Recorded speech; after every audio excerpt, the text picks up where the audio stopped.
I'm here today to talk about GPS watches, specifically GPS watches for running. There's a huge number of them on the market, so we've just got some of the most popular brands and a few different varieties to talk about today.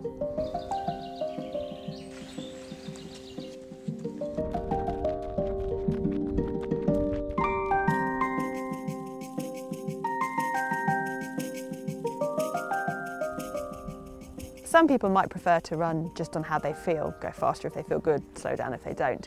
But the thing with these watches is they actually give you real data and real feedback about how you're running. Probably the most popular brand would be Garmin, and certainly the favourite with all the runners that I know. We've just got 3 of them here. The cheapest one that Garmin do is the Forerunner 10, and it's really what they would call an entry-level watch. It's very simple, pretty light, nice and small, and it tells you everything that you might need to know: your pace, how long you've been running for, and how far you've run. The Garmin Forerunner 910 XT is really designed for triathletes. It's waterproof. It will tell you how far you've swum, what stroke you're doing, what pace you're swimming at, and it also, of course, has modes for cycling and for running. This one is the top of the range Garmin, the Forerunner 610. This is the one that I run with. It does all the basics that you'd expect: pace, distance, and so on. But you can also do things like program in your own interval training, and it will beep or buzz to tell you to go, and it will tell you how many reps you've done. Because of the GPS, you can tell it where you started, run out on the road, and if you get lost, it can point you back to where you started, which is a nice feature if you're running somewhere you're not familiar with. Another really great feature is that it's touch screen, so if you prefer to know your stats as you run, you can toggle between the different screens really easily.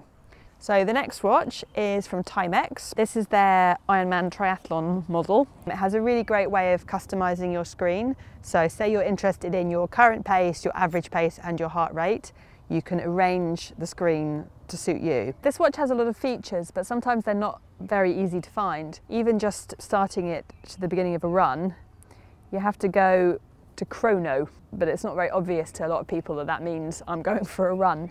For me, it's a little bit clunky just because it's quite big and I've got really skinny, puny wrists, but that's my fault, not the brand.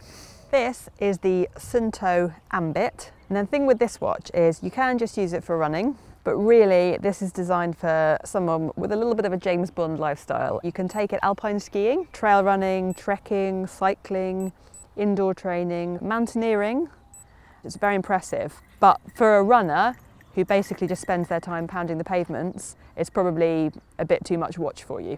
So the next watch is by Polar, and this is the RCX3. As you can see, this is a really small watch. This is specifically designed for ladies. It sits really nicely on a small wrist. It's pretty lightweight too, but one of the reasons for that is because it doesn't actually have the GPS tracking unit in it. That comes separately, and you have to wear that on your arm. You just slip it on and do it up.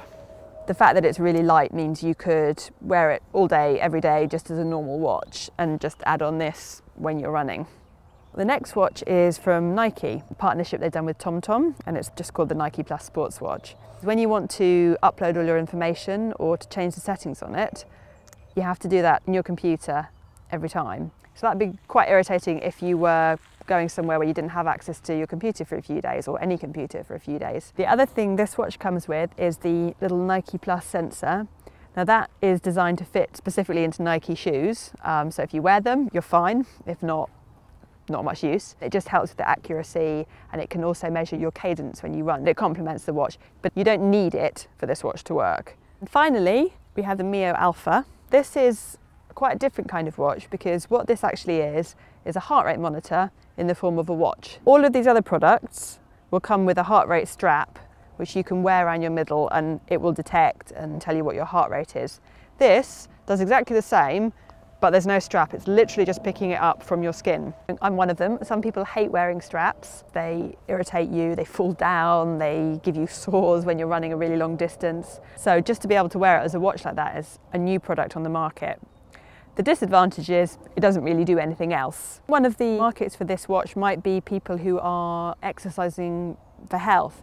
Perhaps they're recovering from an illness, so they have to be really aware of their heart rate. For a basic runner, I'm not sure this is really the watch for you. A lot of these watches can actually really help your training, but they are fallible too. They can sometimes just lose you on a GPS. And for example, this morning I did a half marathon and I wore 2 watches on one wrist, got a lot of very funny looks. And one of them said I ran 13.2 miles and the other one said, bizarrely, I ran 11.7. So at the end of the day, you've really got to listen to your body as well.